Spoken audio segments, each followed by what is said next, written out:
My next guest is Karamo Brown, one of the Fab Five hosts on Netflix's Queer Eye. I want to mention that you, of course, have tackled many subjects, including police brutality. You had this emotional dialogue with an officer who said he was a major Trump supporter.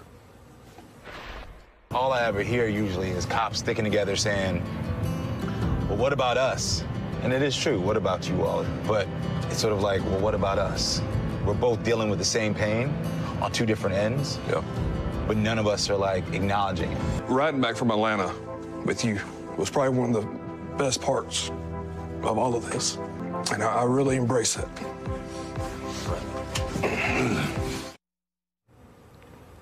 Hey, I want a hug like that too. You're getting one next time I see you. You kidding me? I wish I was there. You're doing something there. You're a leader. People look to you. People feel inspired by you. And you're doing something that we hear everybody wants more of, which is you don't agree with the guy on camera there necessarily about everything, but you're listening and you're trying to connect. Walk us through why that's important right now. Well, you know, my background is in social work and psychotherapy, and for me, it's about making sure that we can find a way to build those bridges. You know, as a country, we're so divided right now. Everyone is defining people by just one vote because we're at such high tension. It's a time that we try to figure out how many things we have in common instead of how many things we don't have in common, so that we can have those hard conversations with other people so we can get to a place where we can work together.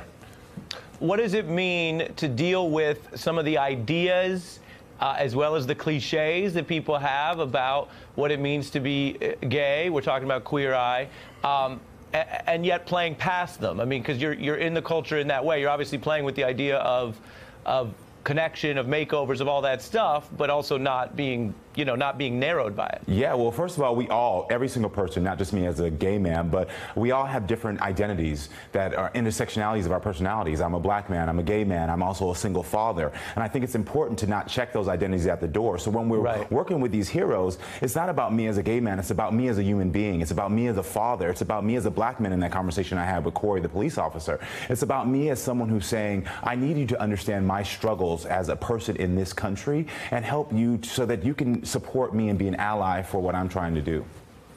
I love you saying that. I mean, I feel very intersectional myself because I'm a lawyer, but I'm also a nerd. You know, and so it's two things at once. Yo, I'm not going to call you a nerd because I follow your tweets and I watch the show. You come out with some of the coolest hip-hop and things. You are not a nerd by any means. Okay, right? that's very nice of you to say. Yes. I was not fishing. I swear, I'm not fishing. No worries. I'm good for giving a compliment. I love giving compliments to people. I want a Queer Eye makeover like anybody else. I remember the original show. Let me play another great moment that you did on this show for people who don't know some of the different directions you guys go in. Let's take a look. Sure. I was terrified to go in there alone again, so like really thank you, Karamo, for going with me. I appreciate that. I was needed that honored. support. I can't tell you how honored I was to be with you during that journey. People are going to know that they can live and thrive and succeed because of you.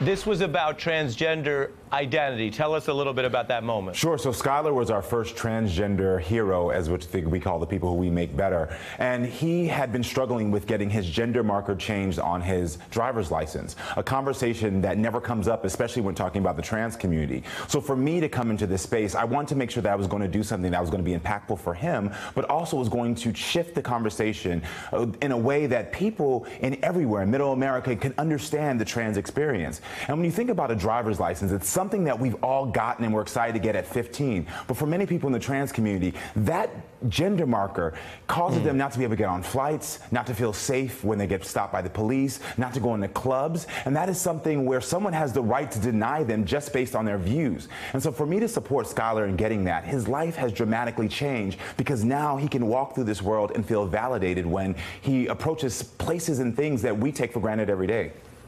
It's great. It's well put. And I'm going to hold you to the IOU on the hug.